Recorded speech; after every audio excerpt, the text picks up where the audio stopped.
Blog Talk Radio. You're listening to the Totally Driven Entertainment Radio Network. In the future, none of you are heroes. You're legends. Get driven. Stay driven.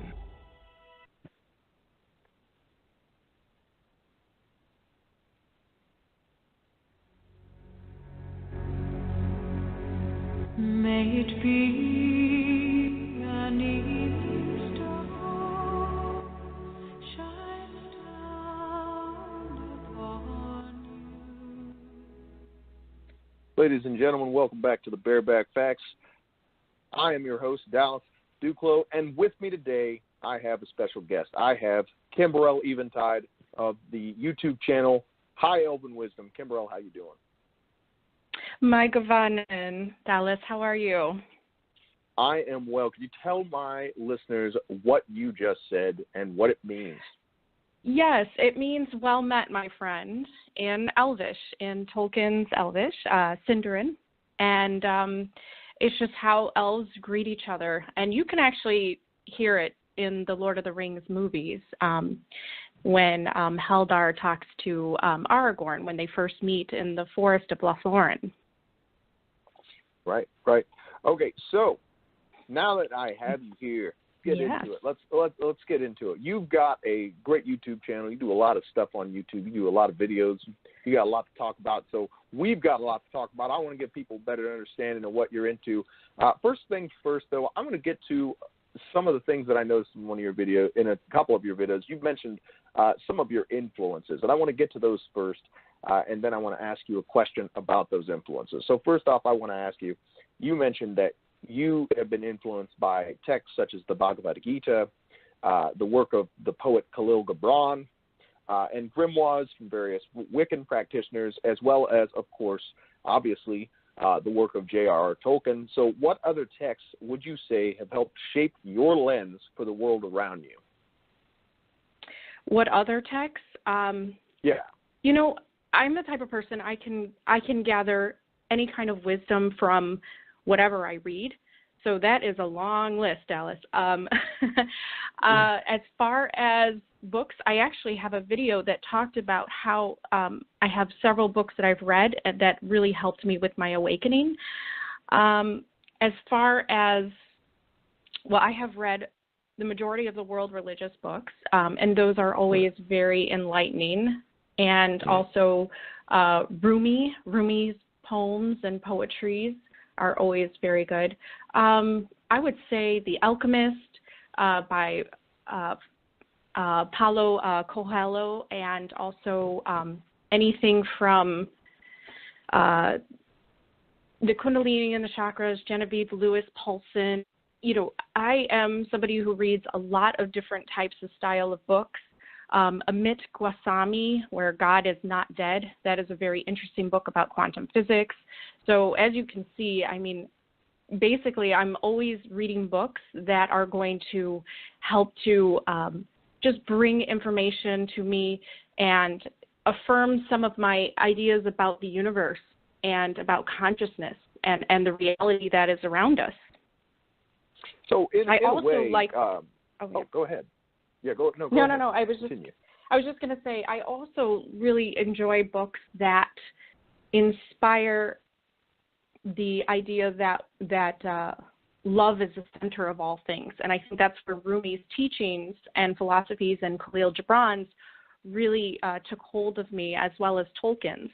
So those are the type of books that I will always be very interested in. I do try to branch out and read other books that are a little bit more different, maybe a little bit more of like playing the devil's advocate. You know, I have books on my shelf like why are there so many murders, you know, in the world, and criminal case books and things like that, because I am also not only just interested in the light side of this world and humanity, but also trying to understand more of the dark side. What are the dark desires inside of humans? What drives them to do the things that they do?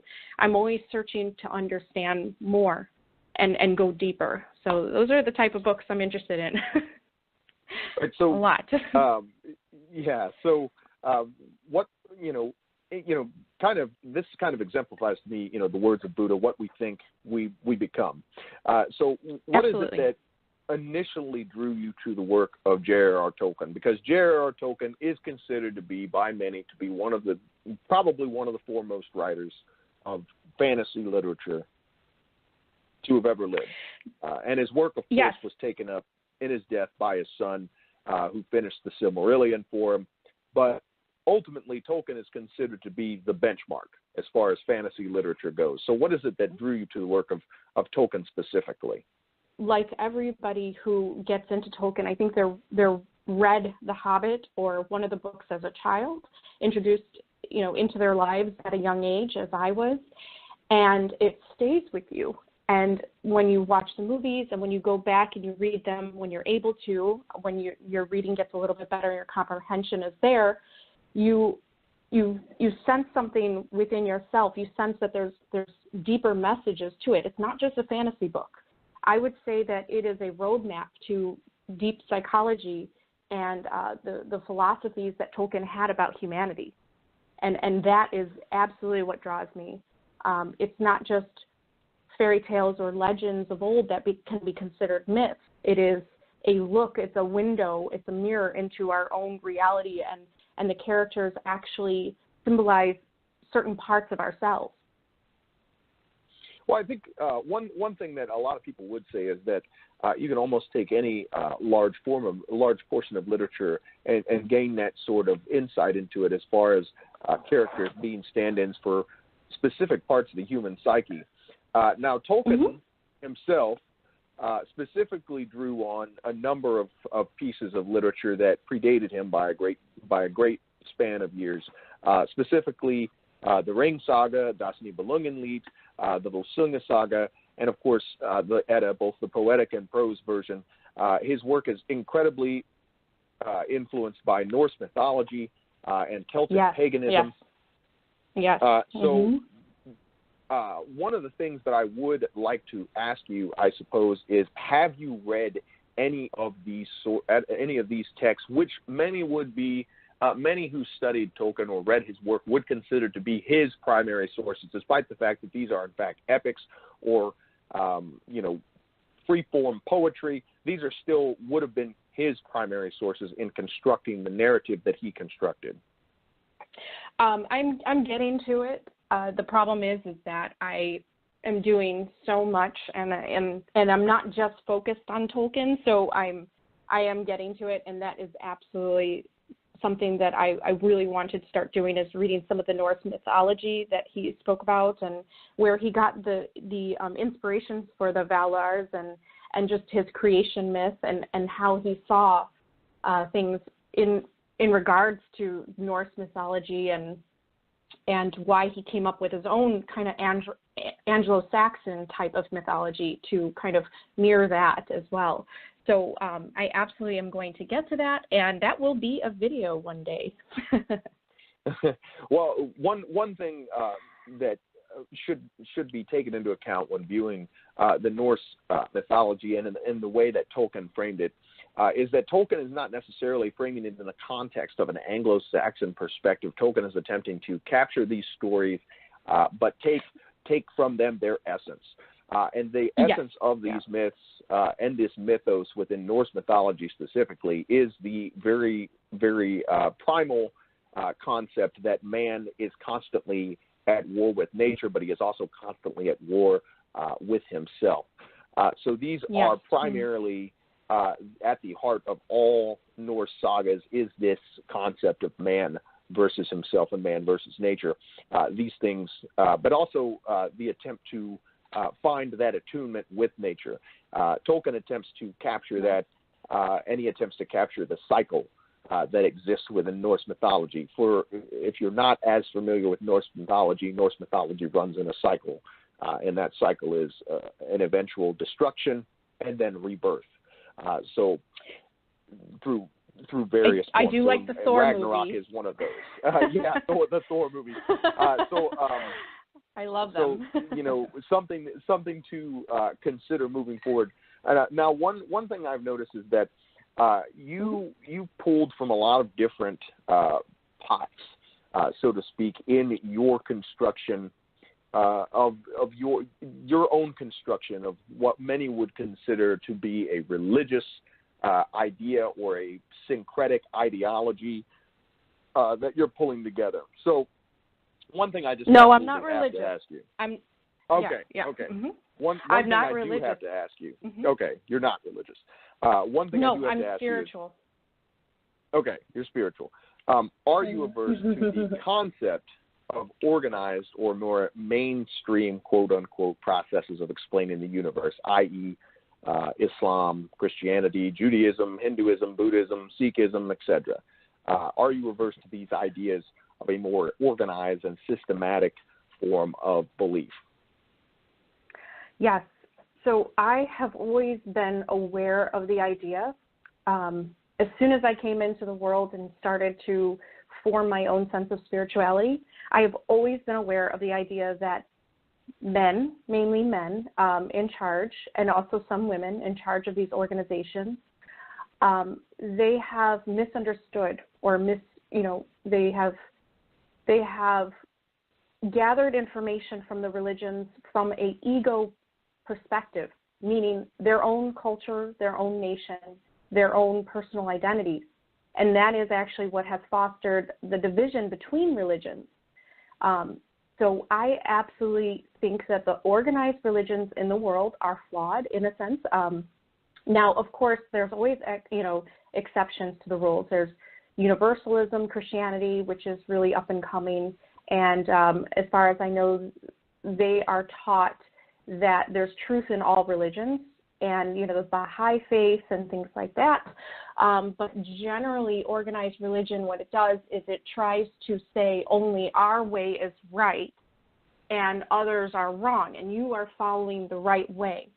And what I have come to understand, going deeper into my subconscious, really being an empath and feeling other people's energy and looking into their lives and observing humanity in that kind of way, I have absolutely seen that, no, there are more than one path towards enlightenment, towards becoming one with our prime creator, which people call God in many languages. So I am actually part of, you'll see in a lot of my videos, I'm actually part of, I guess, the team, you can say, or the group of souls that are on Earth that are trying to kind of break down that old system of organized religion. Not in a way of taking away their power necessarily, but allowing people to understand that, that's fine if you choose that particular path in that religion, but it's time for you to find your interconnection to other religious paths. It's time for you to see that others can take another path and they also can get to that same destination that you are trying to reach. So one thing I do have to ask you, because you do talk about the Bhagavad Gita, you do talk about these sources. One of the core aspects of Hinduism, which is an organized religion, it's a religion that's over 6,000 years old, making it, therefore, probably the oldest religion that's still practiced today, at least organized religion, as far as that goes. But at its core is the concept that you just described is, in essence, is that there is no one single path to truth, and that each individual must find their own truth. But how do you separate yourself from that? How do you then separate yourself from Hinduism, or do you feel the need to separate yourself from Hinduism? Because this is a very core aspect of Hinduism.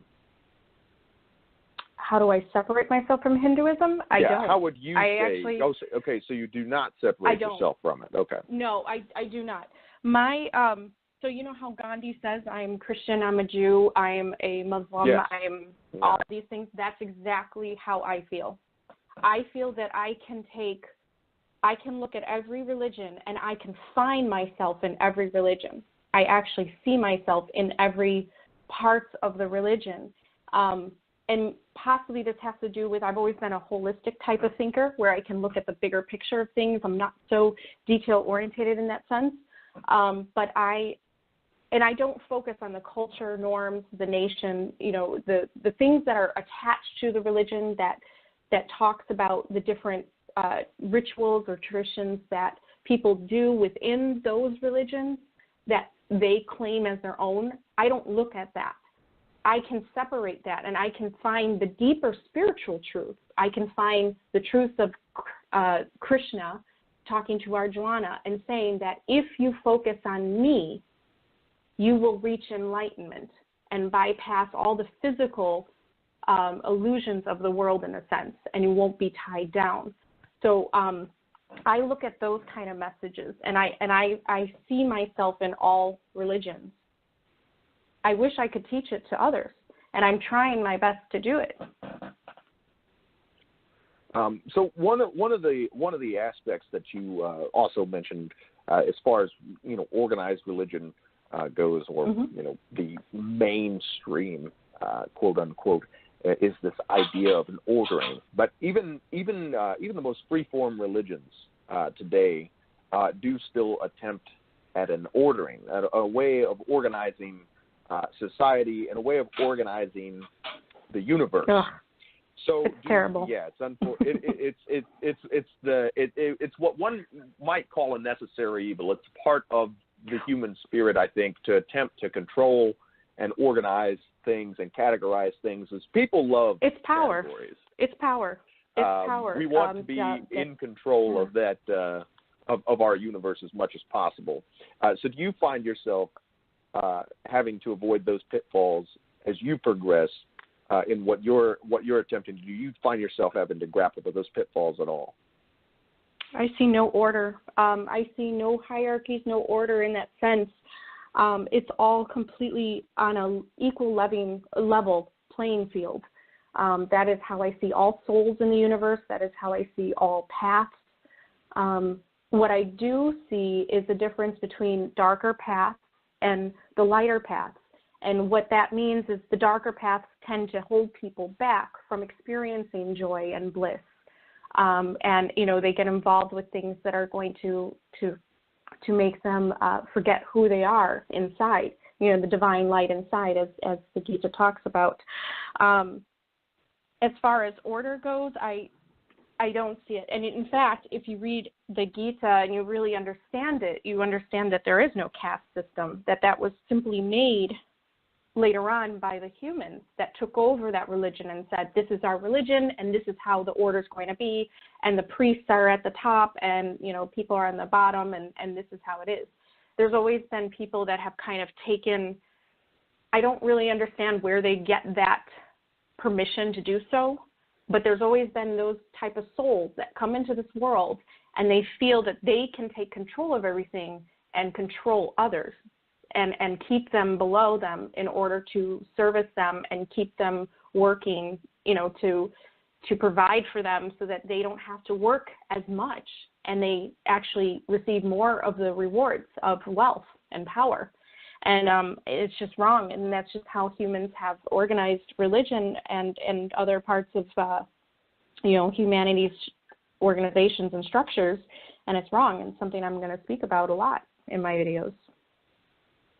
So returning back to this concept within Hinduism that I want to get to is this idea of Atman, something that a lot of people may not be familiar with, but I am familiar with, and it is essentially this heightened form of enlightenment that one might refer to as oneness with the Creator, oneness with all that is and all that ever could be in the universe. When one reaches their Atman, one reaches the highest form of enlightenment that one can achieve. You have been able to surpass your karma, you have broken the karmic cycle, and you have been able to reach beyond your mortal form into a higher sense of purpose. In essence, a sense of tranquility and oneness with all creation. Do you see yourself reaching towards this potential, and do you see that potential in others? Absolutely. Absolutely. I am an example of a soul that is in this world today that seeks to liberate itself from the physical cycles. I have woken up to know that I have been here before. I've done this before. I've been through the forgetting and remembrance and the pain and the suffering, and I am ready to reach for something more. So whatever it is about my past lives or anything that has happened to me before I came into this one, I am on that journey to do that. And I absolutely do believe that everybody has that true potential, because the Atman, in that sense of reaching oneness and letting go of all karma and becoming one, is essentially where we become our true selves. Because I have awakened to the fact that we are all experiencing life in this physical form, but on a conscious level and an energetic level, we are just really energy, and we go back to that source that we came from. We all come from kind of this prime consciousness, and it divides itself for a temporary time until we're called back. And I truly do believe that, and I've seen that in my own life, and I've seen it in others. I know that I am meeting a lot of souls these days that are interested in reaching that point. So I do believe that I'm not the only one that is searching for that. And what would you the say? Hindu. Go ahead. I just wanted to say one thing about the Hindu wisdoms that were passed down. I said it in one of my videos about the chakras. It just kind of came to me intuitively. This type of information was given to humans by extraterrestrials. They were not humans, and they came in the form of basically light bodies or actual real true beings. I mean, maybe Krishna really was a blue-skinned being that he is depicted as in all art that we see within the Hindu religion. I absolutely do believe that this information came from a higher dimensional source, and it's really it's kind of a big brother, big sister helping out the little brother, little sister situation, where they have been here before. They've been there before maybe billions of years, and they saw humanity as a young civilization starting out. And because they have evolved to the point where they love everything, they're one with the universe, they know that in essence they have to help us out. They have to help humanity out, because we are them and they are us. One thing I would like to bring in here at this moment is this concept that is often associated with religion and mythology, and the best way that I can frame it is, when we, as young scholars, are studying religion, in order to study religions objectively, it's important to take into mind the following statement: that religion are the big stories that we tell ourselves about ourselves to ourselves, and that it is not necessarily important whether or not we ourselves believe in somebody else's story, but it is important that they believe in their story. Now, so whenever I had to grapple with any religious ideology that I was unfamiliar with or I found very foreign to me, this was the mantra that you were sort of given to deal with this idea, so that you could attempt to wrap your mind around these concepts, that you could attempt to get a better understanding, a feel for these religious ideologies. Now, with that being said, one of the major concepts within every religion is the use of metaphor. And metaphors run rampant through almost every major religious text that exists. The Bhagavad Gita, the Rig Vedas are no exception to this. When they describe heavenly battles, oftentimes these are often seen, including by many religious scholars, as metaphorical battles. Battles that exist within the human psyche. These battles for good and evil, for example, that exist in Tolkien, are often representative of battles that are taking place within the human psyche. For example, we look at Frodo's actual struggle with the ring in Tolkien's saga of Frodo and the companions taking the ring to Mordor. There are numerous occasions in which Frodo finds himself weighted down by the ring. It tears away at him. It wears him down. It makes him tired. It makes him burdened. Now, to a person that is not familiar with the concept of a metaphor, this would make them believe that this ring is, in fact, doing all these things to him, that this ring possesses otherworldly qualities, and that it is wearing him down. When a person more familiar with the concept of a metaphor is grappling with this concept. However, we are getting a much different picture. And I'm wondering if you can truck with me on this. This picture that we get when we examine this from a metaphorical standpoint, or a more philosophical standpoint, if you will, is that the ring itself is not doing anything to Frodo. It is not the ring. It is the way that he is viewing the ring, the way that he is viewing his responsibility to his companions, the way that he is viewing his responsibility and his personal struggle with this quest that he has found himself in. His responsibility is to carry this ring to its ultimate destruction. He is told at the beginning of his quest that this ring is the source of all that is evil in his world, and that only by destroying it can he rid the world of this evil. This is a tremendous amount of pressure, but nonetheless, it forms a great metaphor, a metaphor for a number of things. The burdens that we ourselves carry through life can be heavily referenced back to this concept, that the journey that Frodo is on is not only a physical journey, but a spiritual journey. And I wonder if that's sort of what you're trying to get at when you talk about these beings within the concept of, Krishna or some of these other beings. I wonder if that's what we as people are trying to get at when we talk about gods and we talk about goddesses. Are they not representations of what we ourselves see the potential for ourselves to become? And do they not represent these emotions that exist within us? A key example of this would be the Greeks too, but I'd like to hear your thoughts on that.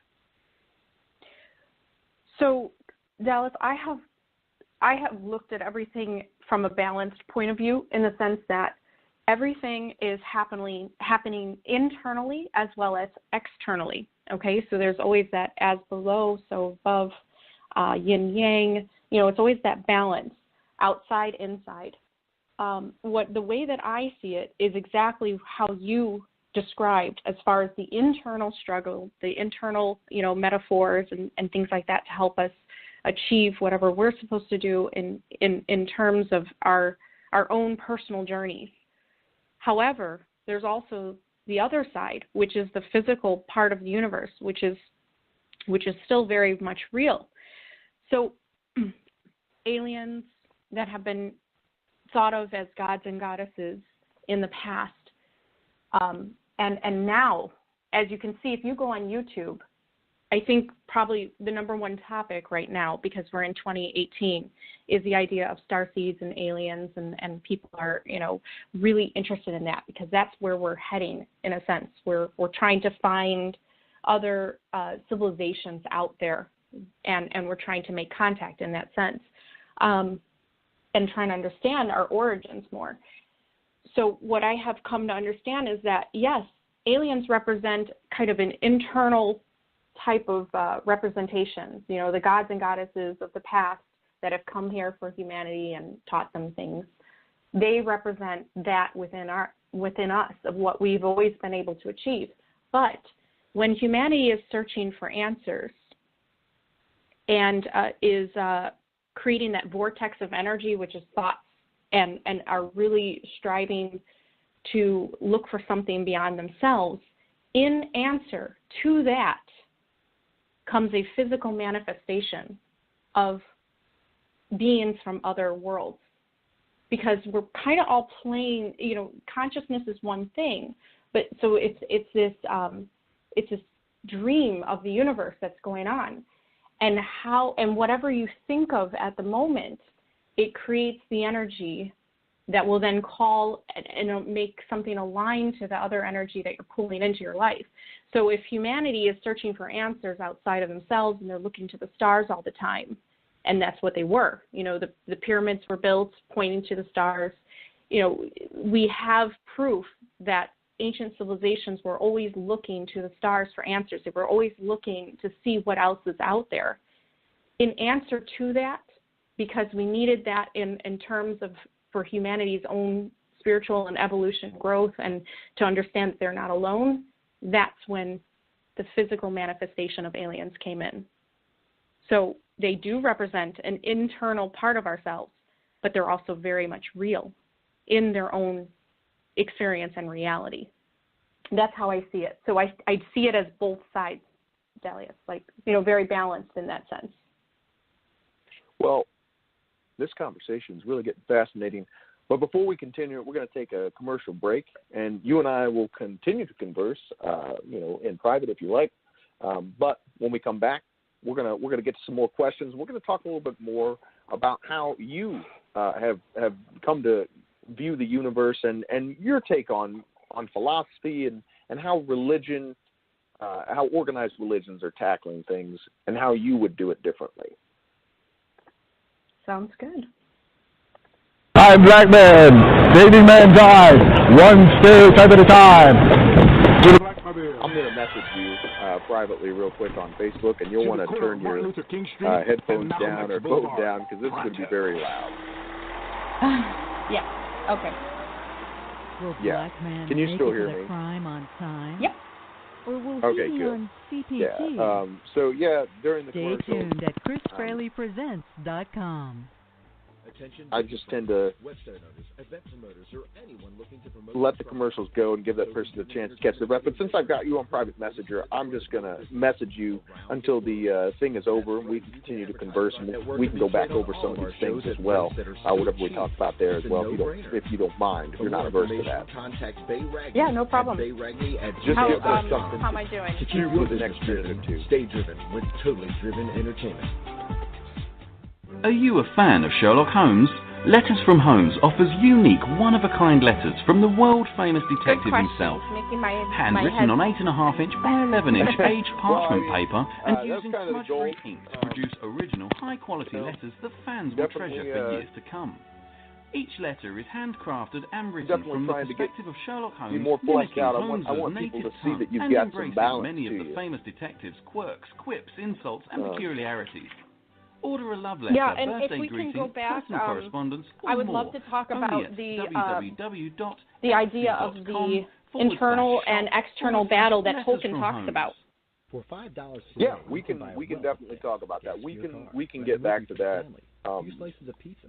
$5 still takes you a long Shortly, way. we can definitely do that. $5 can buy your child a bag of because Tolkien does have a lot to say about the internal battle that people struggle through.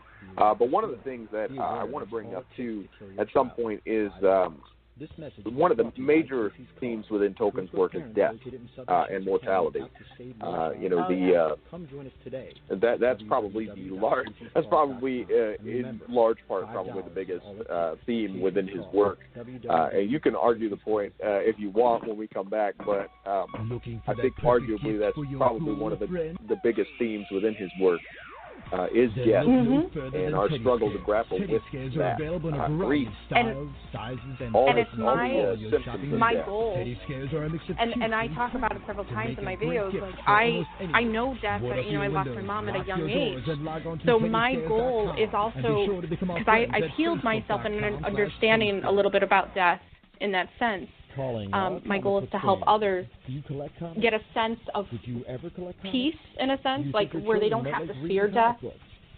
Like as John Lennon said, that we just kind of go into one car and go into another. Right. One way I think it's been a great way to do that, and so many people have kind of challenged this concept of death. Death is that. It's how you define it, really, is how you define death. Are we referring to a physical death, which in the case of Tolkien, he's referring to both a physical death but also a spiritual death, because the elves themselves within Tolkien's work are shadows of their former selves by the time the Lord of the Rings is taking place. They are not the civilization that they once were. No, but there's a sense of and there's like a sense of peace within them. I feel like I personally. Yeah. Oh, yeah. But guys, we're back. We were having a nice little chat during the break. We're back, and now that we are back, we're going to get back on track. So one of the things I wanted to get to, and we'll get to what we talked about on the break after this question. Once we get done with it, but you mentioned a number of times in your videos that you possess an elven soul. So do you refer to some source of untapped information or power like the Akashic Records, which many people have referred to, or some other source of illumination or information that you have discovered on your own introspection? Or are you referring to a sense of self-discovery, a sense of self-enlightenment, much like the Buddha would have said? Remember when Buddha returns back from his fast and from his meditations, that when he's asked if he is God, he simply says, "No, I am awake." He does not confirm that he is God. Right. So, because you cannot, as an individual, you cannot refer to yourself as God, but you can refer to the collective. We are all God, because that's truly when you realize that you are awake, that you yourself as an individual are not God, but we together, and that's why we're in this experience, we are God. But so to answer that idea, it's both. Okay. An elven soul is, so I have discovered that as a personal journey, but then my acute observation on the world and meeting different people and looking into the past legends of the Tuatha De Danann, the Irish, the Celtic you refer to, fairy tribe. I see what you're saying. Yeah, you're referring to Tuatha De Danann. Yeah. Yes, thank you for doing that. Yes, it's a mouthful. Truly is. It is such a mouthful, and I try to spin it in an Elvish way, but it's hard to say when you're American. But yes, that's exactly what I'm talking about. Is that I believe that I have some kind of past, part of all those folk tales and legends and fairy tales, that I was part of that tribe. I'm kind of awakening to that. So I feel that there's a very real reality about elves, and that they have been here, and that's why they were spoken about for so long, and and now they're not here anymore. They've moved on, in a sense. And so go ahead. I feel I'm part of that. I feel that my soul feels that it's part of that. Something that kind of keeps coming to me is the idea that I have, in this lifetime, I do have Celtic Druid, a Druid past. My father's last name is Lennon, and Lennon is Gaelic for little cloak, that denotes priesthood, but it's Gaelic, it's Celtic, so there's priesthood in there. And my dad is he's very Druid-like in a sense of, the way that he has taught me things. So I do feel that there's some kind of connection there, that I had this elven soul, and I believe, and I've said this before, and I've talked about this with some of my other Elvenkins, those that relate to the elves and feel really close to the elves and feel they are an elf in this life. I believe that once you are an elf, you kind of remain that way. It's just how your energy is in the universe, because I think anybody who gets to the elven soul and they connect to nature, because nature is divine, it's perfect in all its imperfections, and it runs on the cycle, and it holds deep wisdom. I think anybody who gets to the awakening and understanding that they have been an elven soul, they feel or they sense that they have always kind of been an elf, even though it's taken a while to get to that point of their awakening, but it might symbolize some kind of past lives. So in this life, I identify as an elf, and in the past, I also feel like I was an elf. So it's both. Well, one thing I want to get into, and I'm glad you brought this up, but one thing I do want to ask about is you're familiar with, you seem to be very, at least passingly familiar with the Tuatha De Danann and the Fir Bolg. These individuals, these groups of people that you're referring to, symbolically refer to the first settlers of Ireland. Tuatha De Danann are said to have been among the first peoples to have settled Ireland, and they have various heroes like Nuada, the Silver Hand, And of course, they do have the discrepancy that lies within their mythos is that there is a goddess that is carried from mainland Europe to Ireland, and that goddess is the Morgan. And so she is lumped in with the Tuatha De Nan, and the Tuatha De Nan are then elevated from the point of just simply being the resident guys who conquered the land from whatever inhabitants happened to be there to gods and the ancestors of the first Irish. And among them, they have other groups such as the Fíorbolg. The Fíorbolg are another group, another tribe of people. There are a number of these, but the Fíorbolg and the Tuatha De Nan are particularly significant because they are referred to in the Ulster cycle. They are referred to in that. They were referred to in the legend of Cuchulainn, which happens to be probably the most famous story outside of the legend of Finn MacCool in Ireland. Yeah. And so these individuals, the only one true issue that I find in identifying them with elves is that the concept of an elf is not exclusively Germanic, nor is it exclusively Celtic. It's somewhere in between. It's sort of a concept that's been passed back and forth, and so to speak. And thus, so is the concept of fairies. For Germans, fairies are a little bit complicated. They're more like tricky little spirits that play pranks and do cutesy things, sour my milk and whatnot. But for the Irish, fairies represent something entirely different. In fact, for the Celts in general, fairies represent something entirely different, and as do elves. Before we go further with this, I'm just letting you know. I'm sure you do have some passive familiarity with this, but I'm just letting the viewers know what the differences are. Now, for those of you not familiar with the concept of an elf within the German context, there are roughly two kinds, and one of them has often been conflated as being dwarves, but this is a later conflagration that comes out of being mistranslated, and those are the Svartalfheimer. But there are the Alfar. The Alfar are individuals who are supposed to be fair-skinned. They come out of the Norse myths, and they are said to be among the first actual gods within the Norse myth. They simply fade away with the arrival of the more familiar Norse gods, the burly Thor and Odin and all those fancy gods that everybody's so happy with today. Now, within the German really context... Yeah. Right. It's almost a placeholder for a lot of these. But yeah. But when you look at elves within the German context, later interpretations of elves become much more predatory. Elves are a little more within the Germanic context. In later ages, more than nature spirits or voracious kidnappers of children and the like.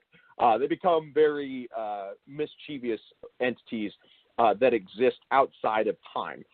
Now, within the Celtic context, elves are far more complicated, as are fairies. Now, you mentioned the Fae a number of times, and you mentioned the idea of this other world that exists within Celtic myth, and it's a world that's been vastly misinterpreted by most people outside of studying Celtic mythology and Celtic culture. The concept of the other world is almost the concept of an afterlife, but not quite.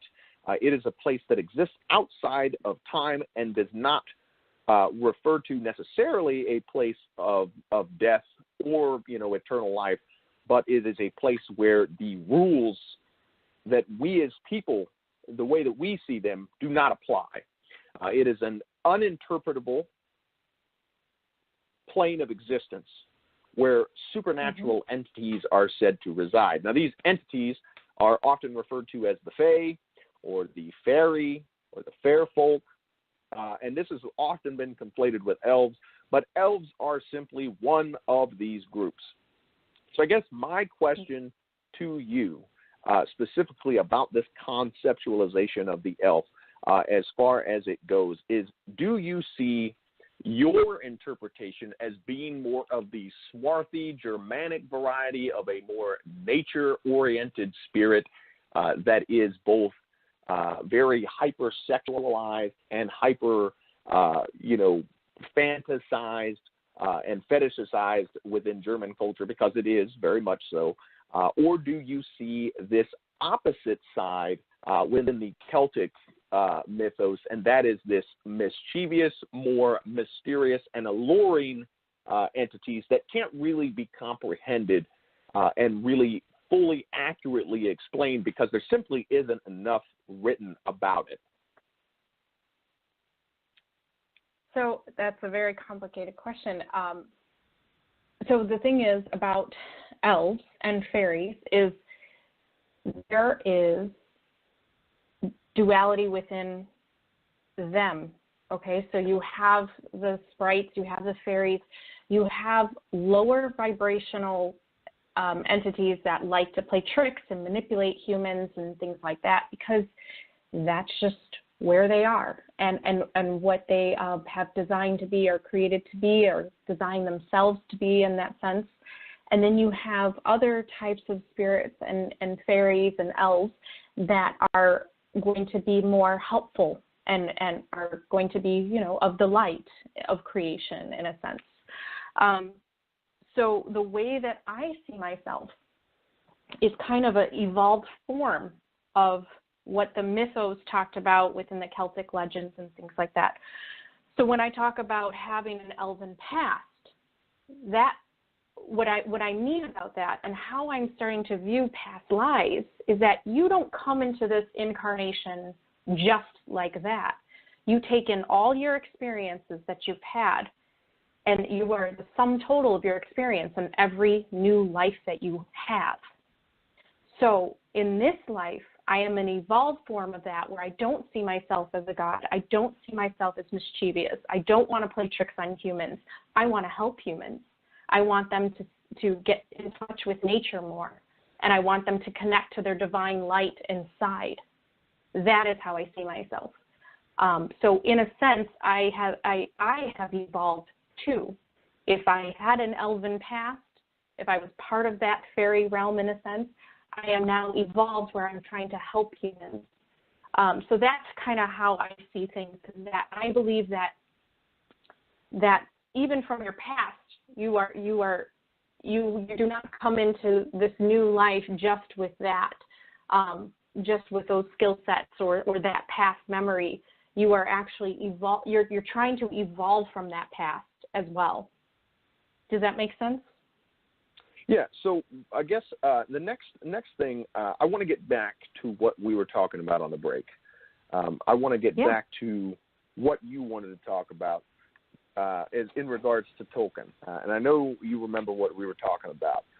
So I want you to take that back. We were talking about Tolkien over the break, and we talked about some of the themes within his work, and I brought up the fact that death and the concept of death are central. And almost an integral part of his work, because in a sense, Tolkien is trying to conquer that in his text. He's not. Well, I don't want to say conquer. He's trying to encapsulate the very real struggle that we people have with death, because for many people, death is scary. Death is a very scary thing, and depending on what you believe.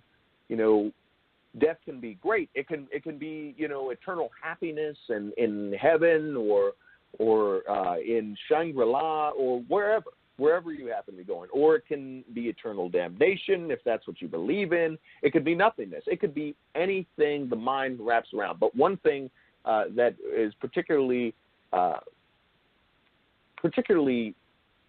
unnerving about the concept of death is uncertainty and the end of possibility. So we were talking about this over the break, and I wanted to get back to that because I know you wanted to talk about these things. So why don't we bring that out?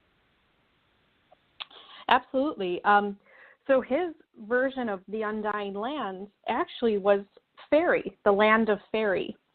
So what he was trying to do And I really get this sense from him. And I think a lot of people really like J.R.R. Tolkien as a person, you know, as a soul. Like, they would want to hang out with him, and they would want him to be their grandfather. He has this type of way about him that shows that he knows more than he says. And I think that he put those messages in his books. I think he reached a point of being at peace with death and seeing it as a total joy. And he was a man of faith. He was a Catholic, as we know. But I do believe that he took in his Catholicism in a way that was more of a mystical, spiritual experience that led him to knowing, not just faith. And he wasn't really necessarily tied to the organizations in that sense, but he truly had a knowing that after this physical life, this physical world, we go into this realm. If you don't have things that tie you down still and you have to work out your business, we go into this realm of complete bliss where anything that you desire and dream can happen. And that was what the Undying Lands were kind of a symbol of, is that completion of feeling like you can let go of that physical life and enter into the state of just total relaxation, bliss, peace, and enjoy a experience in your consciousness like a dream that just goes on. And because you don't have karmic ties, you're not pulled into fixing problems and coming up with solutions and things like that. And you don't forget who you are. You already know that you're part of all. So I see the Undying Lands in that way, that the Hall of Mandros, when the elves go and they're supposed to wait before they enter into the Undying Lands, the Hall of Mandros is kind of that place of, because it contains the weavings of the world, so it basically is that place of reflection. And that is where it's decided upon, can you enter into the Undying Lands, or do you have to be sent back to Middle-earth to finish some unfinished business?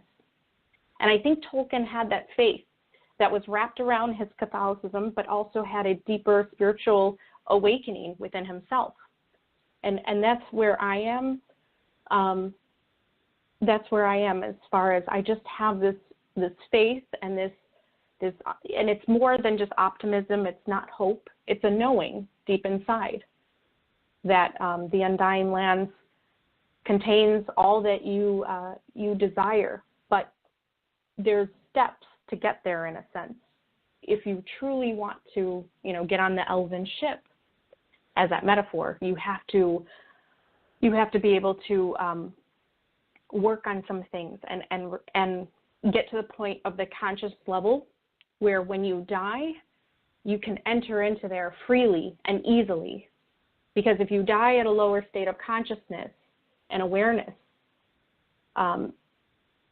that can pull you back into the physical world where you still have to work on yourself. Because I believe that the prime consciousness and creator that we all come from is so loving of a source that really all this is about is really just experience, education, and growth.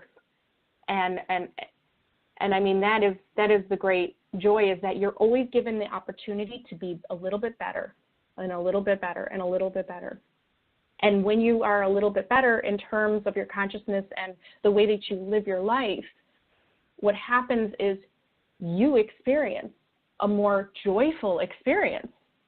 I mean, being at a higher consciousness and being a peaceful person in this lifetime really doesn't make you a lot of enemies. You don't have a hard life. You have a very easygoing life, and it's really fun. That's how I see it. Well, yeah, and you brought up some interesting things that I want to touch on. You brought up this concept of a higher entity. This is something that's not foreign to anybody today. We've talked about numerous religions and ideologies, and of course, religion today, specific religions today have become, forefront of many conversations. Whether you're for them, against them, they're in everything. But one way that I think many religions can be particularly tricky to deal with is that the concept of a higher power is a complex one, and one thing that a lot of people struggle with. And I think even and you can step in when I say this if you like, if you disagree. But I think one thing that a lot of people have a hard time with, and this kind of circles back to what we talked about earlier with the idea that who gives these individuals permission to have power over so many others. This idea that there is a higher entity than myself, and it's going to be benevolent. It's going to be out for my best interest. It is going to be looking out for me. It wants me to succeed. It wants me to be in a position to better myself. This is all part of a journey, and I'm working towards this oneness, this perfection that can only be achieved through a syncretism, a synthesis of all my experience and all the knowledge that I can gain through my experiences. It's the major issue that a lot of people have, and this is a question that many religions have attempted to tackle over time and still attempt to grapple with today, is this concept of God or the concept of a higher entity, and whether or not one can truly know the intentions of an entity. We as people hope and assume that those with power will be benevolent. We hope they will, but we can only assume and hope that they will until they do something otherwise. Now, many people, and we would call these people cynics, or a more dated term for them would be deists, even if they did believe in God, would posit that God or a higher entity may have created all that exists, but they have no intentions to interfere with it directly. That there is something that caused the existence of all that is and all that ever could be, but it doesn't. Now that it's created, it doesn't have any vested interest in its preservation. So I guess one of the things that I want to bring out here is, how do you feel about this? How do you feel about this concept? Never saw an outside God. There is no such thing of a being or an alien God or an entity making this universe. Science has shown, Tesla talked about it, all space is empty space, molecules that vibrate. We are really just energy, and everything is frequencies and vibrations and energy moving together, determining things. And that's why Tolkien's myth, his creation myth in the Silmarillion, is so amazing, because it talks about the idea of string theory and quantum physics and the idea of music being vibrations, creating the universe. Right. So right. I'm going to say in front of everybody, I don't believe in an outside deity. It doesn't make sense to me. There's no such thing as a deity with arms and legs creating this universe that creates stars and planets. It's consciousness. It's pure consciousness. And what is pure consciousness? Just thoughts. And when we strip away what are thoughts, it's really just energy moving in the universe, creating what it wants to see. We are all part of this collective mind that is dreaming of this reality. That's how I see God. Now, one thing I do want to bring up as well. Now, this is something that I think a lot of people have heard before. You on your channel actually addressed an individual who much said the same thing. And he's a YouTuber as well. I actually tried to get him to come on here, but he never got back to me. I think you might know who I'm talking about, but if the listeners don't know, he refers to himself on YouTube as Morg Official. Yes. You now, both of you have said in your videos, and Morg has become quite the phenomenon. And I don't know whether it's his appearance or the fact that he talks about quantum theory and quantum mechanics, and the way that he attempts to simplify quantum mechanics, although simplify, a better word for it might be abstract, particularly useful to his argument, and then leave the rest. Now, now that may be critical of me, but having some cursory knowledge of many of the topics that he's talked about, I find it very interesting that he leaves out certain things in order to enhance his point and attempt to give himself some sense or some sort of legitimacy by pointing out some theories that people may not necessarily be familiar with without some cursory reading. He likes to quote the phenomenology of mind, but he leaves out key passages of it. I'm assuming you are passingly familiar with the phenomenology of mind by Hegel. Yeah. So one thing I have to ask is, you both have said that, and you phrased it a little bit differently. And if what I say when I quote him, rather paraphrase him, I should say, is not in line with what you said, or you feel it isn't, you can correct me. But he says that we are the universe experiencing itself through itself. You say that we as a collective are God, and we are experiencing ourselves through ourselves. Is that accurate for me is that an accurate comparison? Yeah. Would you say that's accurate? Yes, because the universe doesn't, space, the empty space and stars is not mind. It's created by the energy. So that's how I would see it. Yes, correct. Okay. Now, one other thing that I want to bring out, this concept, as groundbreaking as it may seem, this idea that we are the universe experiencing ourselves through ourselves, is actually not a new concept. It's actually not a new concept. It's a very ancient concept. Numerous times on your channel, I've seen you say that there is something to be learned from the old wise masters. And you don't refer to them as the old wise masters, but Jack Gilbert, the poet, refers to the old philosophers as the old wise masters. And I like Jack Gilbert. Gilbert's a very interesting guy. But he refers to the old thinkers as the old wise masters. But you refer to them as the philosophers, the teachers, the old teachers.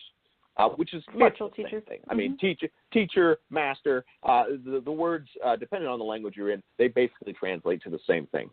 So one thing that I would like to bring up is a particular verse. And keep in mind, I myself am not a Christian. I do not identify particularly with any religion. But there is a very interesting quote that exists within the 82nd Psalm of the Bible. And it's one that's been particularly debated heavily amongst theologians for years. And it says, "Know ye are gods." Yep. It's the 82nd Psalm, verse 6. And then it goes on to talk about judges and passing laws on the earth, and these men have godlike power, and blah, blah, blah, blah, blah. But there's very specific verse that says, "Know ye are gods." And Jesus also refers to this in John, that we are gods. Now, Jesus never came to be worshipped. He came to give that message to humanity. And this is something that has been going on ever since humanity has been here on earth. There has always been that message. Why? Because it helps them when they get off track, in the sense of when the dream becomes such a nightmare, people become so divided, and wars break out, and people are stringing people up and crucifying them. Jesus saw that, and he knew that he had to bring in that catalyst to wake them up a little bit, and he was successful. But in some people he wasn't, and that's exactly what that verse is about. Now, one thing also I want to bring forward, and I want to get your take on this, because this is my personal thought on religion. Years of studying, years of reading. I've got a master's in history. Okay, I've had to study every religion you can possibly think of. Basically, if it ain't brand new, I've read about it. I've read the text. I know what. I've been there, done that, got the T-shirt. My interpretation, my thought about God or gods or whatever higher entity people want to identify them as, is that God, for me, is the removal of responsibility and agency for man. And when I say that, I mean that men and humanity in general wants and needs there to be something higher than themselves so that we might have someone to blame, but we might also exonerate ourselves of responsibility. If human beings truly believed that they were gods and that they were responsible for the entirety of their universe and the way that it was constructed and how things are in their day-to-day life, if they didn't have to pray to themselves, and if they had to look to themselves, they would have to be responsible. Exactly. That's how I've always sort of viewed it, and I kind of want to get your take on that. How do you feel about that? I absolutely agree with you. And who started the idea of personal responsibility? It was the priesthood, because they made people go to them, confess their sins, pay, give, it's in Genesis, pay money or jewelry to the priests that were in the tabernacle. Yeah. And so or sacrifice. It was men at lower states of their awakening, okay? So they were not enlightened in this sense. They were not aware of this. They heard the messages coming from the prophets and the messengers, and they interpreted it as there's something out there, and we're going to be the middleman, and we're going to make people come to us, and we're going to rule this world in a sense. We're going to make people feel guilty or bad, and they're only going to be able to confess their sins and pay us, and that's how we're going to get them to have salvation. And that is exactly the opposite of what Jesus taught, and that's exactly that was the opposite of how the messages were revealed. But it's mistranslation and misinterpretation that happens. So absolutely, the organized religions, they need a change, they need to update, we need to evolve to the idea that we are seeing ourselves as one, and that's what I talk about in my videos about unity consciousness. I believe that if we all know that we are gods, in a sense, or we are part of the collective mind, I believe, too, that we will take personal responsibility about what dream we want to see next. How far do we want to see this species go? Do you want flying cars and beautiful futuristic cities? Because it's 2018. We should have that by now. But that's the thing, is that we need more people to awaken to that idea so that they can start taking personal responsibility and start to raise their consciousness and their awareness of what they're doing in their own life. And we also have to get those that are sitting at the top of the power structures, and they have to awaken as well so that they become personally responsible and stop just hoarding gold, because that's what they want to experience. They should be looking for something more. Can I say something about Morgue Official? Can we go back to that? Sure. Yeah, sure. Absolutely. You can say whatever you want. Just because I have the opportunity, and what you just taught me right there, so thank you for this lesson, is that somebody might see my response to him in that kind of way. We are extremely similar in a lot of ways, and our ideas are very, very similar, and that's actually why I was kind of looking at his videos and observing it. He's coming from a place of more, so we're both wanting the same thing. Morg and I are wanting to see a rise in consciousness of humanity. We want to see that. But Morg is coming from the place of make people feel that they're doing something wrong, or divide people in a sense of, the Hyperions from those who are not Hyperions. And right, my method is more, he does that in his videos. My method is more about bringing people together.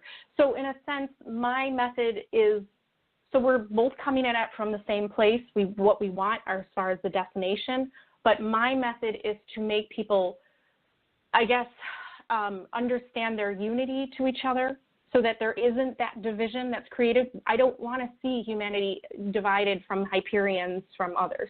I want Christians to understand that they are Hyperions, and the idea that Hyperion is a Greek term for just, thinking higher order, things and higher order what is it? It's like going above beyond your normal state of thinking.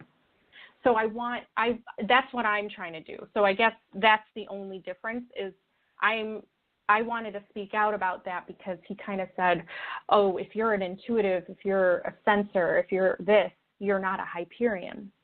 And so I am an intuitive and I am a sensor. And so that's not right for him to say. And I guess that was the only issue I had with him. But we are very, very similar. Right. And when you refer to, when he refers to Hyperion, this is of course, a reference to the Greek. Well, he may not be referencing it specifically, but the term Hyperion is also a reference to the Greek god Hyperion. Yeah. Who is and the isn't god it a comic book too? I believe that there is a comic book called Conan that refers to a place called Hyperia. Yeah, something and then like their Hyperions live there, and they're supposed to be gods, like and something like that. But Hyperion. See, I just don't want to divide people. Yeah, he's one of the 12 Titan children of Gaia and Uranus. They refer to him as the High One, but not because necessarily he is enlightened. It's simply because he's God-like. He's often referred to as a god of light because he's very much he's tied to Helios. Helios is the god of the sun. But now that I would like with Morgue Official, but he's talking more about math and he's getting into a very, very concrete, logical, non-emotional. People can take it the wrong way, and that was my fear, and that's why I wanted to speak about that. I think it's only fair that I devil's advocate this, since Morgue is not here. I'd like to take the moment to devil's advocate, and I would say that I can't say that I know his mind, but I would say that his argument would likely be that the reason he is speaking in terms of the mathematical form is because that is the language in which he is trying to communicate in.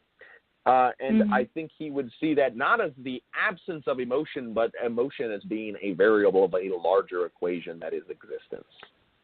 I can see that too, but people maybe would not be able to interpret that. I like to, when I think about things, I take in all aspects of people's, how they can perceive things.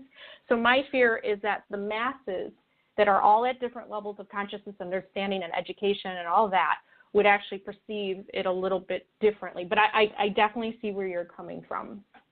And I guess his argument would be he wouldn't want those as Hyperions. I don't know. I would love to talk to him. I would love to talk to him too. But there seems to be a large number of people that he doesn't want to be Hyperions as well. So, I've seen a number of his videos that he seems to say that there's a whole lot of people.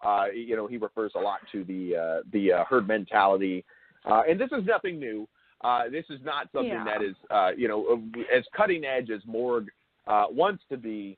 And this is not a slam on Morgue at all. And Morgue, if you are listening and you think it is, my apologies. But as cutting edge as you think that is, it's really not a new concept. It is at the heart of anarchism, which predates him by a great many years. And that's why I kind of said the Illuminati. Because they were anarchists. Something else I wanted to get to. I'm glad you brought that up, man. We are trending here. We're going. Here.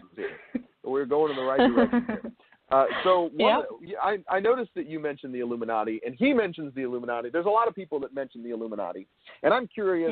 I'm always curious when people bring up the Illuminati. They are often referred to as the spooky boogeyman.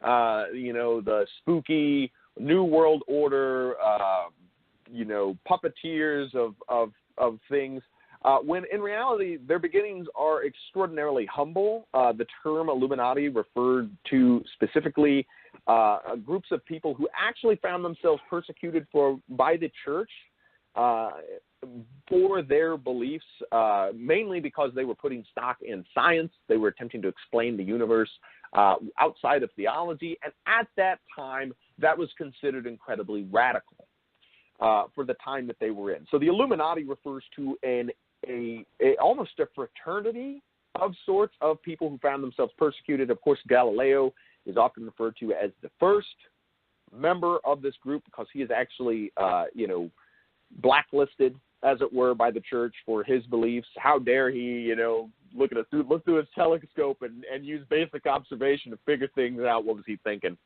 But Galileo is often referred to as one of the first. And I've seen this mentioned numerous times. This concept of the New World Order, this concept of the Illuminati as these puppet string people.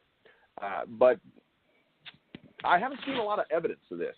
So I'm curious as to what your opinion of the Illuminati is. Do you believe is this secret order of people whose sole purpose in existence is controlling the world and controlling currency and controlling basically everything? Yes. So when you read about Adam Weishaupt, and you're right, it did have kind of a humble beginning in the sense that it was created in Bavaria, Austria, and they really truly wanted to get rid of divine rule. And they were doctors, lawyers, they were educated men that had money, had the resources, and they did not feel connection to the religious organizations that existed. They made and set out doctrines to get rid of religion, to get rid of divine rule. That part is not so bad, but there's a blind side to it. There's a blind side to it, that they were not able to understand some of the deeper messages within religion. And instead of getting rid of religion, which causes fights, it causes conflict because people are part of those religions and they're not going to give up that very easily. That has caused the wars in the world for a long time. And also the Illuminati has been known to start revolutions. And so they have been they've been mischievous, they've been creating wars to get rid of religion. And it can be argued that that's what's going on today. My concept of them is that they are coming from a place of they're not seeing that other side. They're coming from a place of being blindsided in the sense of what religion could be or how humanity is evolving. The Illuminati, they are polymaths. They are the skull and bones. They have gone to all the Ivy League colleges. They are extremely intelligent on paper and resume. They are at head of corporations and in control of human organizations in this world.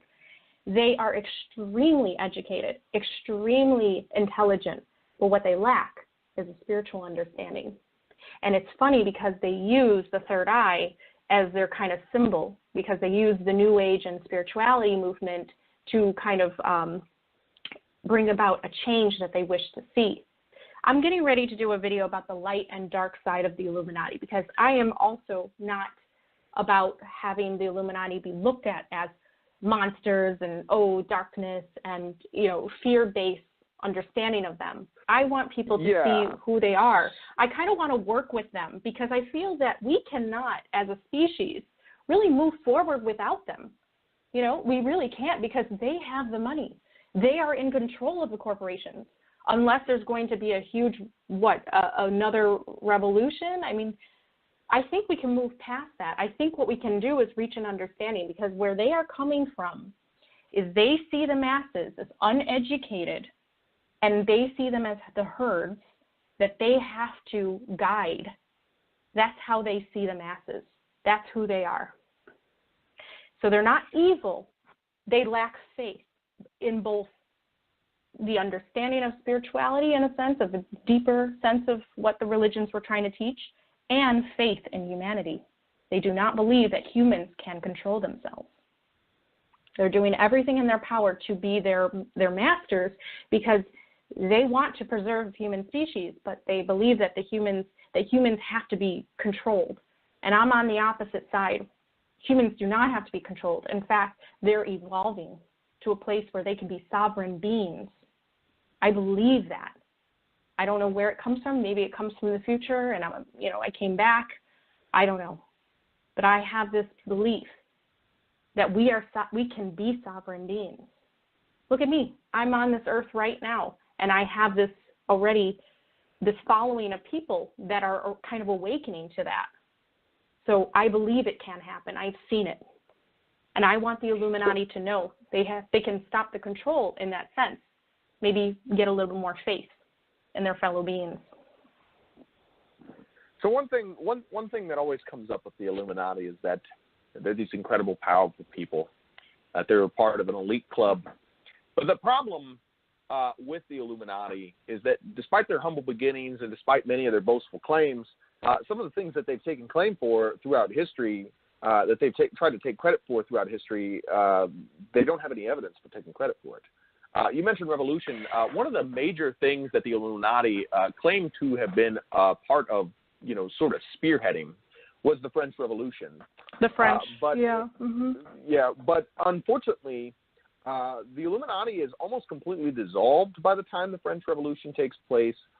They're largely scattered, and so the ones that are kind of together, well, they're largely scattered by the time this takes place, and they are scattered predominantly because they are out doing what their original mission was. The original mission of the Illuminati, when they established themselves as a fraternity, was to gather as much knowledge and as many different perspectives as they possibly could from all the sciences that man had created, in the hopes that they could create new sciences, and in the hopes that they could discover the secrets of the universe, and that they could ascertain the true nature of God and the universe itself. Largely individuals who were associated with the Illuminati actually weren't all that wealthy in their outset. Many of them had to get sponsorships from people, and they had to get patrons. And these patrons tended to be people who were admirers of their work, that were admirers of their translations. Many of them did translations of Voltaire and numerous other, well-established philosophers of the day. But one thing that is often tied to the Illuminati is this idea that they are this massive organization that has the capability and the ability to spark revolution. But the problem with this theory is that it is largely based on the idea that they are, in fact, responsible for the French Revolution, when in fact the French Revolution is spearheaded by a number of different groups. Among them are the common folk, who grew tired of Napoleon's expensive wars, the principalities who surround France at this time, namely the Germanic states, as well as Belgium, Poland, and the Netherlands, who all really get tired of Napoleon conscripting their citizenry. And in addition to that, the rise of the Prussian state, as well as the strengthening of Russia as a power, and Napoleon's really his loss of grip on power, thanks to the rise of the British as a naval power.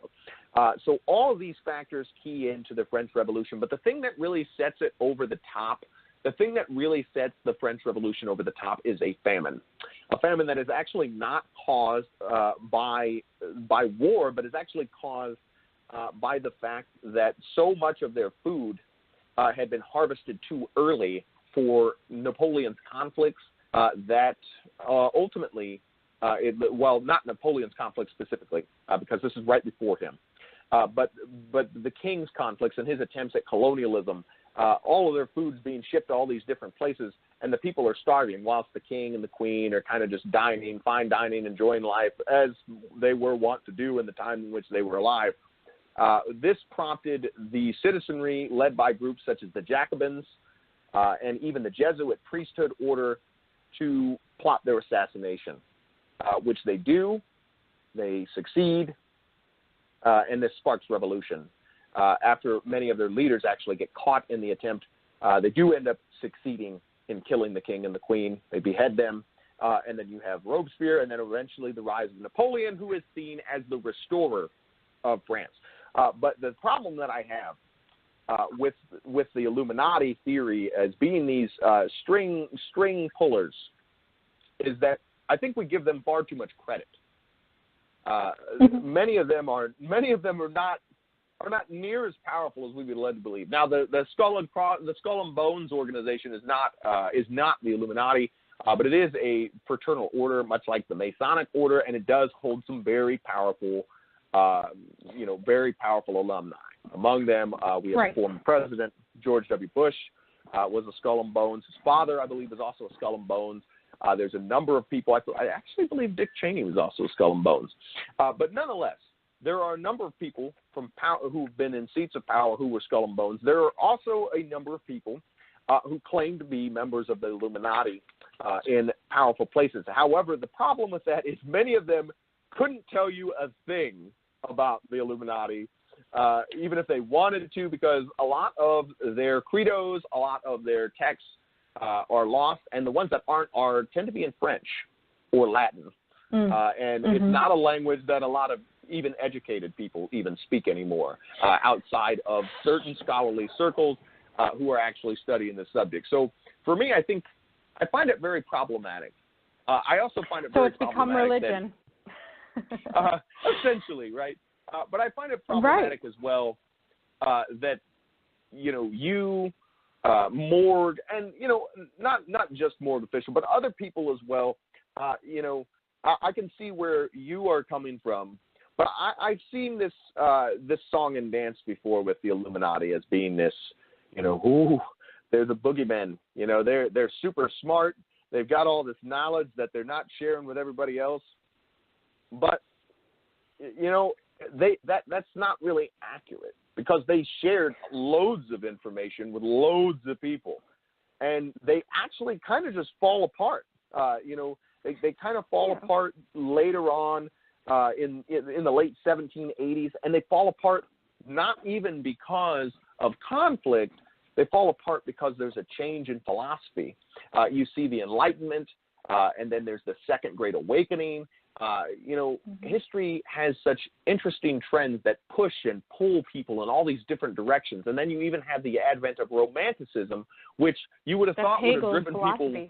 Yeah, you would have thought that would have pulled people towards what the initial goals of the Illuminati is, but instead it actually pulled them in a much different direction. Romantics would not have jived with the Illuminati in any way, shape, or form, because the Illuminati were all about quantifying and quantitating knowledge, whereas the Romantic is not concerned with that. He is concerned with finding this deeper meaning, this deeper purpose, this deeper relationship with himself and with the world around him. Yes.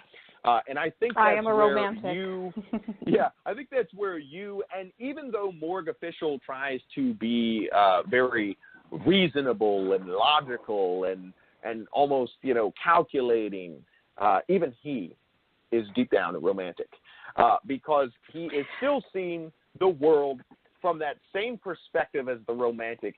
Even though he's attempting to quantitate and qualify things, he's still doing it from the perspective of the Romantic. And the key example of this that I will point out is in his discussion of consciousness. He basically rips directly from the phenomenology of mind in which Hegel is describing the idea that human beings and their consciousness are not the consciousness is not tied to the body. This was a very abstract idea at the time because the idea was originally that you had a soul. And when your body died, your soul might separate from it. But until then, they're one and the same. They're together. The soul is this powerful engine, and it powers the body.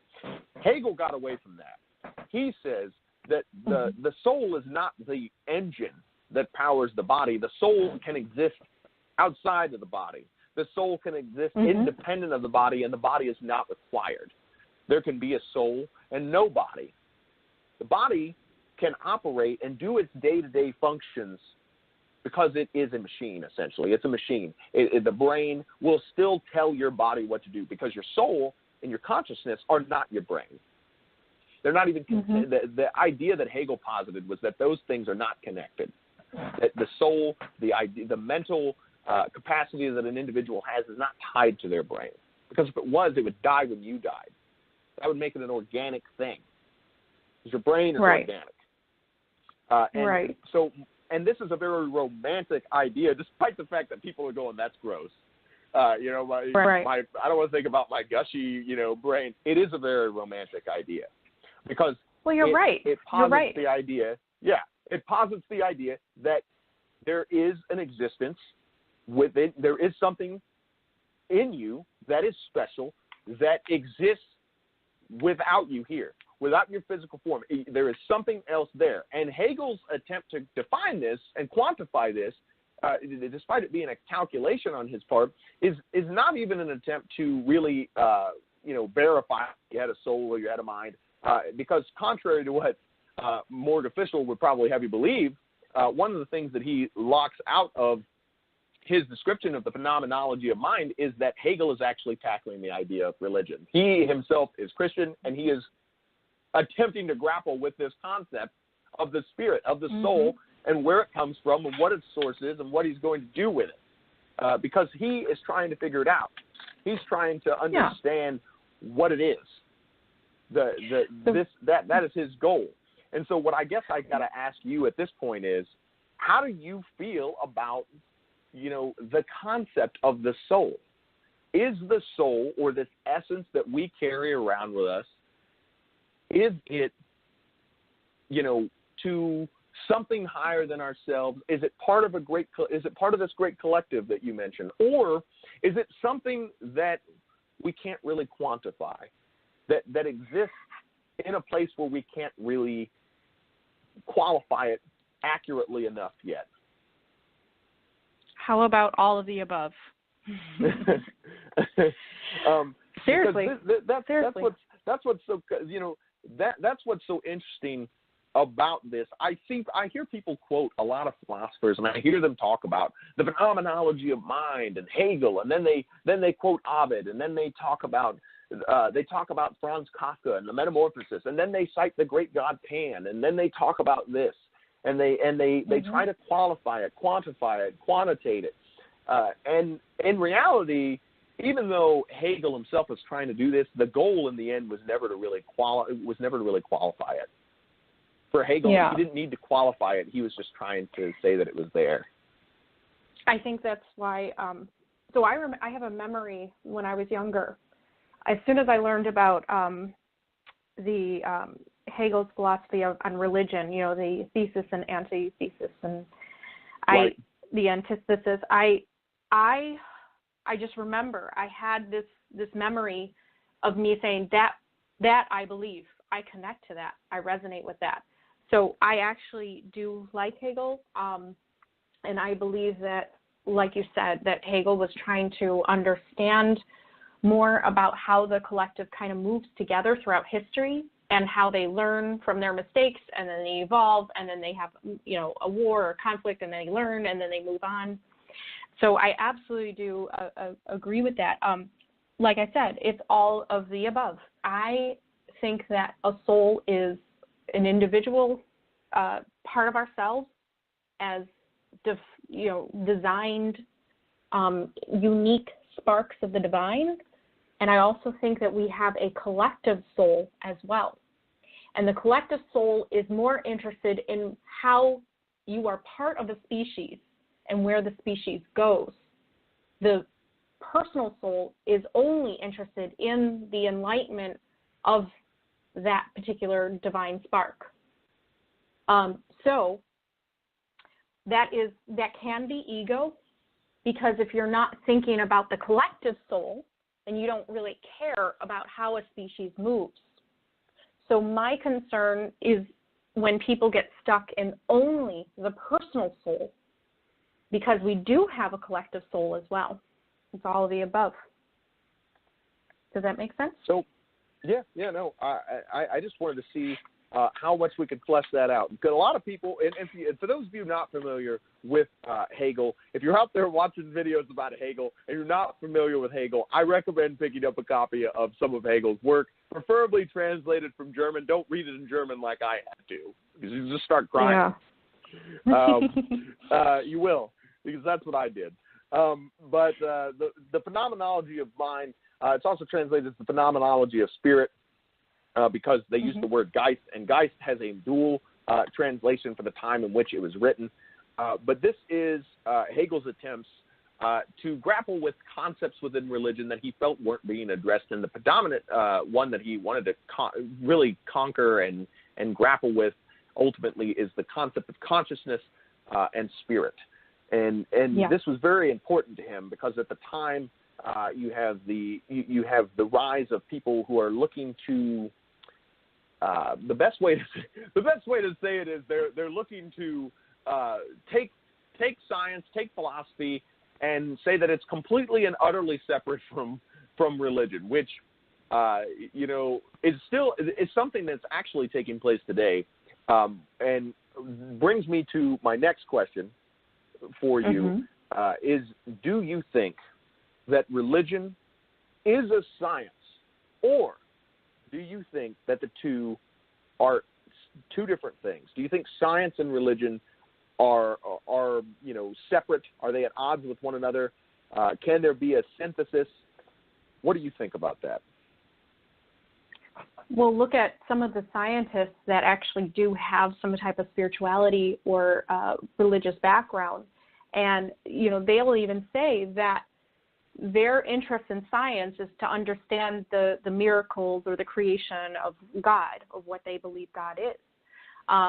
Carl Sagan even said that, basically spirituality and science is not mutually exclusive, that you can have both.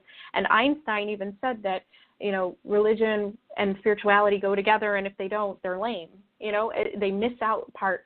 So that's the whole thing, is that religion and science have been at war with each other, yet they are, and that's because they're coming from different points of the spectrum, where you have the physical world, because the science is really interested in the physical world, and you have the religion, which is interested in the immaterial world that we cannot see and that we just feel and we sense. So they're coming at, they're on completely different spectrums, but they're on the same line. They're on the same linear line. That's how I see it, that they're both trying to answer about our origins and where we are going and what is all of this. Why do I suffer? Why do I experience what I experience? So I do not think that they are, I know that they have been at war, and that is kind of, that's a little bit of Illuminati's part in our history. You say that they're not powerful. I believe that they have evolved to be more powerful. I think that they have gained a lot of numbers just because of being able to make religion look as nasty as it has become. I think that they have evolved and they have gotten bigger, and the influence is bigger, and that's why people are seeing them more and more, in Hollywood and flashing the signs and everything like that. And they have a book now too. One thing I want to say towards that is, you say that religion is being made ugly to people, that people are disenfranchised from it. But I think ultimately religion, the major problem with it is that it's not a problem with religion. There's never been a problem with religion. And before you say anything, because I know that this can be a very difficult concept for people, but I think you'll agree with me. There's never been a problem with religion. The problem has always been and always will be people and how they are interpreting it and how they are practicing it. There's never been a problem with any religion that's ever existed. No religion in and of itself will ever be evil. It's the people that espouse it and the people who use it to their own ends that make it evil. With that being said, I think that recent events have shown that it's not really there's not been any need for any behind-the-scenes string pulling. A lot of these religious organizations that have disenfranchised people have done it all on their own, the way that they have acted towards people. And I'll give you a prime example of this is the massive scandal that erupted with the Catholic Church not long ago when we found out that there were a slew of sexual assaults that were being covered up by their organization that they knew about, that they were paying people to be quiet about. And this is not conspiracy. It's not conjecture. It happened. We know it happened. It came out in the news. People lost their jobs over it. The Pope had to talk about it. It was a huge deal. It was a huge scandal.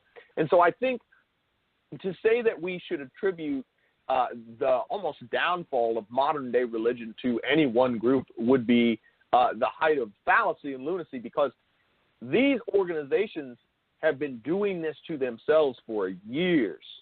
And I can give more examples. You look at the tension that exists, and it has existed for years between Buddhists, Hindus, and Muslims in India.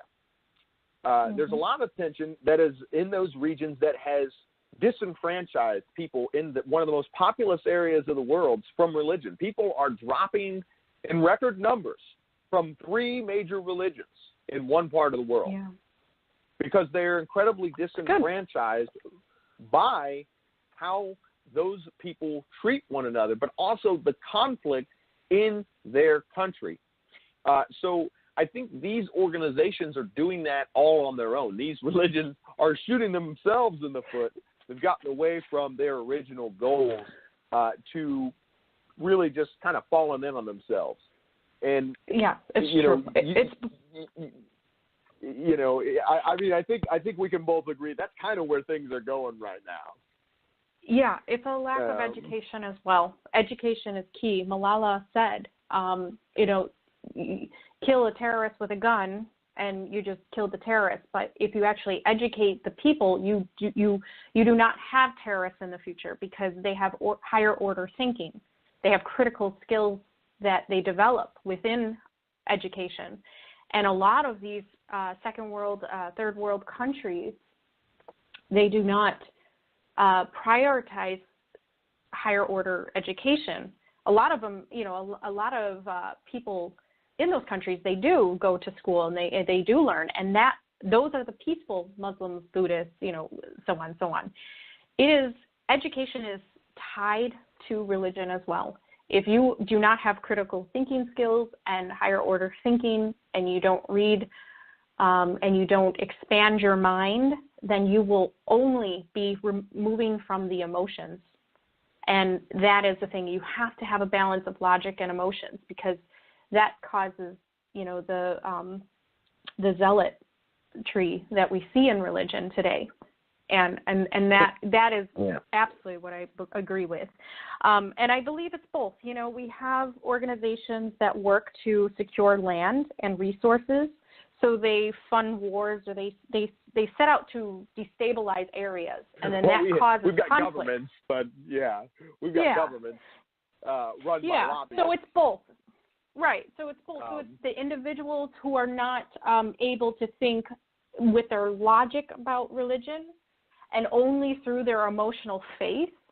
And then you have also governments that are trying to start things because they want to take over land and resources. So it really is both. I know I'm saying that a lot in the interview, but I see it from both sides. I've always been able to write papers in that sense. I'm really bad at persuasive papers because I see from the cons and the pros. One thing I want to refer to, because we got about 15 minutes, and I want to see what you think about this. You're pretty well read, but one thing that's always stuck with me, and I don't know how familiar you are with it. I'm going to assume that you've heard it, but Charlie Chaplin's final speech from The Great Dictator. Oh, I love it. I don't know how familiar you are with it, but he says in it that we don't want to haze and despise one another. In this world, there is room for everyone, and the good earth is rich and can provide for everyone. The way of life can be free and beautiful, but we have lost the way. Greed has poisoned men's souls, has barricaded the world with hate, and has goose-stepped us into misery and bloodshed. We have developed speed, but shut ourselves in. Machinery that gives abundance has left us in want. Our knowledge has made us cynical. Our cleverness hard and unkind. We think too much, feel too little. More than machinery, We need humanity. More than cleverness, we need kindness and gentleness. And without these qualities, life will be violent and all will be lost. This speech was actually blacklisted for a long time and didn't really get aired during the time that it came out. It was seen as a massive affront politically in the United States because Charlie Chaplin was a socialist at the time. Well, actually, was identified as a communist. But this speech was his slam piece of Hitler and dictatorships and fascism. His outcry towards what he saw as a world going in the wrong direction. I think that his speech still rings true today, but I think the thing that really sticks out, I think you'll agree with me, is that in this world there is room for everyone. The good earth is rich, provide for everyone. The way of life can be beautiful and free, but we lost the way. I think that really has been the highlight of our interview, wouldn't you say? I would say, yes. I mean, that is my goal. So I am happy that you draw that connection, because that's exactly what I am trying to do with my channel, High Elven Wisdom on YouTube, is to bring that to surface, to allow humans to know that they can aspire to more. And the reason why people love the elves so much of Tolkien is because they reflect that kind of image of themselves. Now, I do want to say a couple more things. I want to say one more thing about elves and Tolkien, and then I want to open things up a little bit more and talk a little bit about what you're working on. With our last 10 minutes or so, I want to talk about more about what you're working on. Just one thing I want to say about the elves and Tolkien is that, and I noticed you didn't bring this up, and I definitely want to have you back on. We can talk about it some more. Personally, if you want to talk to it person to person, you're welcome to message me. But one thing I noticed about the elves and Tolkien is that the elves represent something very specific, and they represent the potential that people had, but what happened when they failed to reach it. The elves are a failing civilization. It's mentioned numerous times in the Lord of the Rings that they are leaving the lands. They are leaving these lands. Their time is over. The time is up. The elves that stay are now losing their vitality. They're not as pure. They're not living as long as they used to, and that's why they have to go to these undying lands, because their time is up. So something that I just wanted to bring to the forefront and get your take on real quick is what do you feel about that? Well, what's your definition of success? I mean, because leaving the Middle Earth, leaving and losing their physical bodies and moving on to the undying lands, to me doesn't symbolize their failure, because I feel that they have been successful in the sense that they were counselors and guides to humanity. We see that within, where Gandalf is part of the White, or goes to the White Council. And so the definition of success is, I think what Tolkien was trying to show is that a great civilization does not have to be so successful in the idea that they stay in power, they conquer others, they master others. But a great civilization, or an end to their story, is the idea that they have a legacy to leave behind. So you have now the hobbits, like Samwise, who are like, oh, the elves, I feel so sad that the elves are leaving. So the elves symbolize that part of the divine that is being left in Middle Earth, of the light of Eru Iluvatar. So that's where I feel that the elves were successful, is in the sense that they were inspiration, and they inspired the humans, they inspired the dwarves. You have Gimli, who asked for a lock of Galadriel's hair. So obviously there's this element of looking. There was a little something extra to that, but yeah, there was a little something extra to that. He had an infatuation. The elves are inspiration. Yeah. Well, he was inspired just in a different way, but with our last few minutes, it was, he was inspired in a much different way. But with our last few minutes here, we got about 9 minutes left here on our interview together. You've got your YouTube channel, High Elven Wisdom. You got your Facebook page, and I mentioned before the show, you've got a Elven Wisdom blog.wordpress.com, where you've got some stuff written up, and I'm assuming that's your website. Is there anywhere else following you? And are you writing any books? Are you working on anything else that the audience needs to know about? Yes. So you can follow me on Twitter. I have a High Elven Wisdom there. I also have Instagram, which I show my daily life in a sense, and how somebody lives like an elf. The idea of an otherkin. Like, how do you decide to embrace that elven nature into your life? So I show that on Instagram with photos, and then I'm also starting to work on a book. So I'm glad you asked. I'm working on it right now, but basically it is going to be about the human evolution through the higher soul. So utilizing what we know about the higher self and the higher soul, getting in touch with that, and then watching the human species evolve. So I am working on a book right now. Yeah, well, we're definitely going to have you back on here when you get a book, probably before then, hopefully before then. Hopefully we can get you back on here before then, because I feel like we left a lot on the table to talk about. So we had a lot to talk about. But we got through all the questions, and we got through a lot of stuff. We even chucked in a few extra questions. So you've got your High Elven Wisdom Facebook, Twitter. You've got your website. You're working on a book. Is there anything else? Oh, go ahead. Yes, I also do personal sessions with people. So I meet them on Skype, and I read their energy and see where they're at, consciously, what's holding them back in their life. So I am willing to meet with people online and do that.